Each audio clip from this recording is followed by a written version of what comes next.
Hello বন্ধুরা, কেমন আছো? আশা করি প্রত্যেকে অনেক অনেক ভালো আছো। আজকে তোমাদের সামনে যে ভিডিওটা আমি নিয়ে আসতে চলেছি এবং যেটা নিয়ে এসেছি সেটা হচ্ছে ড্রয়িং ভ্যালুজ। এই কথাটাকে মাথায় রেখে আমরা হিউম্যান ফিগারকে ড্রয়িং করব। তাহলে চলো ভিডিওটা শুরু করি। Welcome to my channel motivational art and teaching থেকে আমি অনিরুদ্ধ। দেখো, আমাদের জীবনে ড্রয়িংটা কিন্তু খুব গুরুত্বপূর্ণ একটা পার্ট। আর সেটাকে যদি ভ্যালুসকে মাথায় রেখে করা হয় তাহলে তো সেটা আরও ভালো। কারণ এটাতে থেকে এই পদ্ধতি থেকে তোমাকে ওয়াটার কালারে হেল্প করবে, তোমাকে শেডিংয়ে হেল্প করবে, তোমাকে প্যাস্টেলে হেল্প করবে, এমনকি তোমাকে সব কিছুতে হেল্প করবে এই টেকনিকে ড্রয়িং। কি না, ভ্যালুসকে ধরতে ধরতে আমাকে ড্রয়িংটাকে করতে হবে। আমাকে আমাকে আলো ছায়ার মাধ্যমে শেপকে বোঝাতে হবে। সেটা মুখেরই হোক, তার জামারই হোক, তার টুপিরই হোক। আমরা সেখানে লাইনটাকে খুব কম ইউজ করব। হ্যাঁ, ধরার সময় ওভারঅল একটা লাইনে ধরে নেব, কিন্তু লাইন আমরা খুব কম ইউজ করব। আমরা কি ধরবো? আমরা ভ্যালুজকে ধরবো। ওকে, আমরা কন্ট্রাস্টকে ধরবো, আমরা আলোকে ধরবো, আমরা লাইটকে ধরবো। তাহলে চলো আমরা ভিডিওটাকে দেখি যে কিভাবে এই সমস্ত ড্রয়িংগুলোকে করতে হয়। হ্যাঁ, তোমরা হয়তো খুঁজে পাও না যে কি করে ড্রয়িং করব, কোথা থেকে করব। আমি একটা অ্যাপস বলছি, প্রিন্টেস্ট অ্যাপস। ওখান থেকে তোমরা যে কোনো রেফারেন্সকে তুলে নেবে। আমিও আজকে প্রিন্টেস্ট অ্যাপ থেকে রেফারেন্সকে তুলেছি। তাহলে চলো ভিডিওটা দেখি। চলো তাহলে আমরা প্রথমেই দেখে নিই যে কিভাবে জিনিসটাকে ধরতে হবে। দেখো, প্রথমেই আমি বলেছি কয়েকটা লাইন দিয়ে আজকে ধরবো। তা টুপিটা, প্রথমেই যে টুপিটা পরে আছে সেই টুপিটাকে আমি কয়েকটা লাইনের মাধ্যমে ধরবো। তোমরা দেখতেই পাচ্ছ টুপিতে কিছুটা পরিমাণে আমি স্কেচ করে রাখছি, কারণ ওটা অনেকটা ডার্কের মধ্যে আছে। ঠিক আছে, কিন্তু ডার্কের মধ্যে থাকলেও ওখানে লাইট অ্যান্ড শ্যাডো আছে। তা তোমরা এভাবে জিনিসগুলোকে প্র্যাকটিস করবে। প্রিন্টেস্ট অ্যাপ থেকে আমি আজকে এই ইমেজটা নিয়েছি। তা তোমরাও ঘরে বসে প্র্যাকটিস করতে পারো এবং বাইরে গিয়েও প্র্যাকটিস করতে পারো। তবে আমি একদম প্রথম বিগিনার্সদেরকে বলবো যে তোমরা ঘরে বসে এইরকম রেফারেন্স দেখে তোমরা প্র্যাকটিস করো ঠিক এভাবে। তারপরে আস্তে আস্তে তোমরা বাইরে বের হও, কারণ যতক্ষণ না তোমরা আউটডোরে গিয়ে ফিগারকে আঁকবে ততক্ষণ তোমরা ঠিক বুঝতে পারবে না তার মেজারমেন্টকে। ঠিক আছে, তা আজকে যে ব্যাপারটা হচ্ছে, আজকে আমি কি বলেছি, আজকে ভ্যালুজকে ধরে আমি ড্রয়িং করব। তার জন্য কি হচ্ছে, আমাকে দেখো স্ট্রাকচারটা আমি ধরে নিচ্ছি। তো আমি যেভাবে স্ট্রাকচারটাকে ধরছি তোমরা ঠিক সেইভাবে স্ট্রাকচারগুলোকে ধরবে। জাস্ট কয়েকটা লাইন, কোথাও কম লাইন, কোথাও কোথাও লাইনের মধ্যে একটু ডার্ক, কোথাও লাইনের মধ্যে হালকা।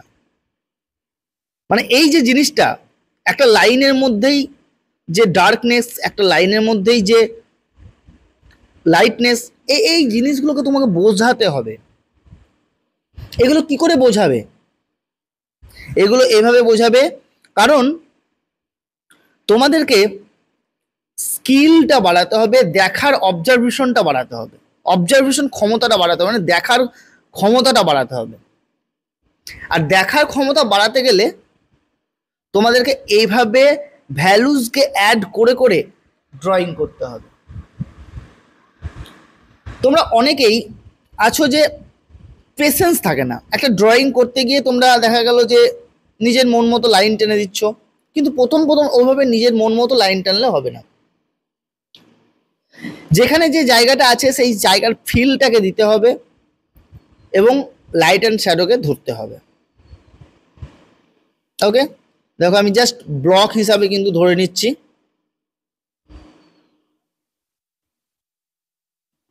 একদম ব্লকে যাচ্ছি, কোনো রকম ডিটেল ড্রয়িং আমি কিন্তু করছি না। ডিটেল আমি করব যখন আমি ভ্যালুজকে অ্যাড করব,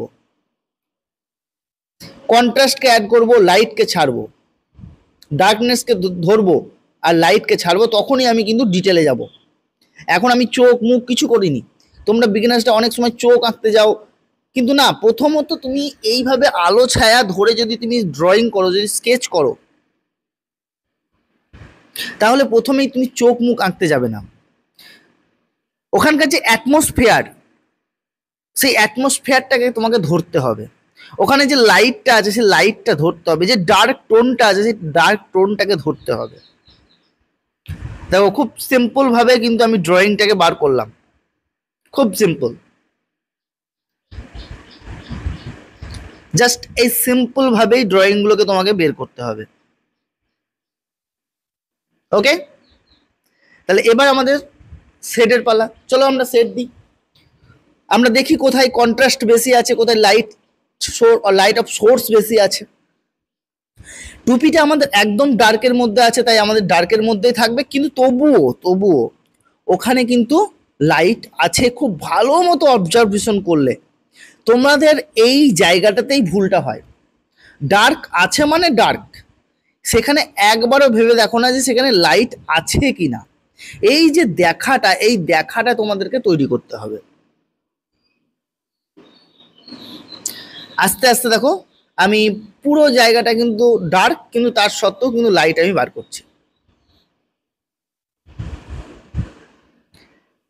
এবার আমাকে যে চোখ, যে নাক, এগুলোর যে সাজেশন সেটা আমাকে দিতে হবে, কিন্তু আমাকে আলো ছায়ার সঙ্গে যে মোটা যে শ্যাডোর পার্ট, সেই শ্যাডো পার্টগুলোকে ধরতে হবে। কারণ এইগুলোই হচ্ছে তোমাদের ডার্ক এবং লাইটকে বুঝতে সাহায্য করবে। তোমরা অনেকেই ওয়াটার কালার করতে গিয়ে, প্যাস্টেল করতে গিয়ে, যে কোনো কালার করতে গিয়ে তোমরা ডার্কনেসকে ধরতে পারো না, তোমরা লাইটকে ধরতে পারো না। কিন্তু আজকে আমি কথা দিলাম, যদি তোমরা 1 থেকে 1.5 মাস যদি এভাবে প্র্যাকটিস করো, তোমরা অনায়াসে ওয়াটার কালার বলো, যে কোনো কালার মিডিয়াম, যে কোনো মিডিয়াম বলো, ডার্ক এবং লাইট, কন্ট্রাস্ট, এগুলোকে তোমরা ধরতে পারবে, অতি সহজে ধরতে পারবে। দেখো আমি যে দাড়ির জায়গাটা জাস্ট আমি সাদা ছেড়ে রাখছি, আর মাঝে মাঝে কিন্তু আমি টোনগুলোকে দিয়ে দিচ্ছি, ডার্ক টোন, যেগুলো কন্ট্রাস্ট, যেগুলো আমাদের ডার্ক টোন দিতে হবে, সেইগুলো এমনি ডার্ক টোন কিন্তু দিচ্ছি। তা একটা কথা মাথায় রাখতে হবে, যখন তোমরা এই ধরনের ছবি আঁকবে তখন খুব ভালো মতো করে ডার্ক অ্যান্ড লাইটকে ফলো করবে, কারণ এটাই তো আমি বলতে চাইছি। তা যারা নতুন দেখছো এই মুহূর্তে আমার চ্যানেল, তারা এরকম ভিডিও, এরকম স্কিল বাড়ানোর মূলক ভিডিও পাওয়ার জন্য চ্যানেলটিকে সাবস্ক্রাইব করে দিও, কারণ তোমাদের একটা সাবস্ক্রাইব আমাকে অনেক অনেক অনুপ্রেরণা জাগায় এরকম ভিডিও আনার জন্য, এরকম ভিডিওকে খুঁজে খুঁজে বার করার জন্য, যে কি করলে তোমাদের স্কিল বাড়বে, তোমাদের উন্নতি হবে। আর যারা অলরেডি আমার পরিবারের সঙ্গে যুক্ত মোটিভেশনাল আর্ট অ্যান্ড টিচিংয়ের সঙ্গে, তাদেরকে অনেক অনেক ধন্যবাদ। তবে একটা কথা তোমাদেরকে বলবো, যে শুধু ভিডিও দেখলে হবে না, আমি যেভাবে বলছি সেই প্র্যাকটিসটা, অন্তত প্র্যাকটিসটা করতে হবে, নাহলে তোমাদের স্কিল বাড়বে কি করে। তা এই ধরনের যত রকম ফিগার আছে তোমরা কিন্তু প্র্যাকটিস করবে। তা এই ধরনের ফিগারকে তোমরা যদি করে থাকো, তাহলে আগে যদি কোনো দিন করে থাকো, তাহলে আমাকে কমেন্ট বক্সে লেখো যে না, এইভাবে আমরা ফিগার স্টাডি করেছি। দেখি তোমরা কতজন এইভাবে ফিগার স্টাডি করো। তবে আমি আবারও বলছি, যদি তোমরা এভাবে ফিগারকে দেখতে পারো, এভাবে ফিগারকে স্টাডি করতে পারো, তাহলে অনলি 1.5 থেকে 2 মাসের মধ্যে তোমার হাতকে তুমি চিনতে পারবে না, এবং তোমার হাত একটা অন্য লেভেলে চলে যাবে, তোমার চোখ একটা অন্য লেভেলে চলে যাবে, অবজারভেশন ক্ষমতাটা আরও সুন্দর হয়ে দাঁড়াবে, এবং তুমি যে কোনো মিডিয়ামে কাজ করার সময় তোমার এতটুকু ভয় লাগবে না আলো ছায়াকে ধরার। ওকে, তার জন্য কি করতে হবে, তার জন্য এভাবে জিনিসগুলোকে দেখতে হবে, প্র্যাকটিস করতে হবে।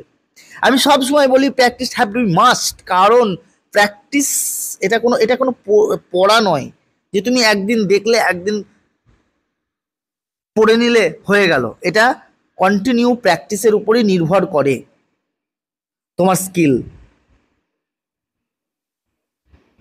তা আমি চাই তোমাদের স্কিল আরও বাড়ুক, আমি আরও এরকম ধরনের ভিডিও আনবো। তার জন্য যারা নতুন দেখছো তাদেরকে সাবস্ক্রাইব করতে হবে এরকম নতুন নতুন ভিডিও পেতে গেলে। দেখো এবার যে নিচের অংশটা আমি কিন্তু জাস্ট ডার্ক টোন দিয়েই কিন্তু ছেড়ে দিচ্ছি। আমার মেন যে জায়গাটা ধরার ছিল সেই জায়গাটা আমি ধরে নিয়েছি।